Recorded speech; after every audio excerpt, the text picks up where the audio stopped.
ফুটপাতের ঝালমুড়ি মানেই যেন এক রকমের আবেগ ও স্বাদের বিস্ফোরণ। এটি বাংলাদেশের শহর ও গ্রামাঞ্চলের এক জনপ্রিয় স্ট্রিট ফুড। ঝালমুড়ি সাধারণত মুড়ি, কাঁচামরিচ, পেঁয়াজ, ধনেপাতা, সরিষার তেল, লবণ, লেবুর রস এবং কখনো কখনো সেদ্ধ ছোলা বা ভাজা বাদাম মিশিয়ে তৈরি করা হয়। ফুটপাতে ঝালমুড়ির বিশেষত্ব হলো এটি বিক্রেতার হাতের মিশ্রণ, কৌশল ও ব্যবহৃত উপকরণের ভিন্নতার কারণে প্রতিটি বিক্রেতার কাছে একটু আলাদা স্বাদে পাওয়া যায়।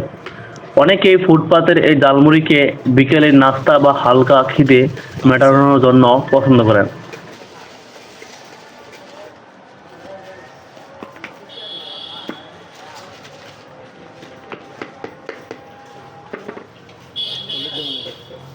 वो ठुआ देना है।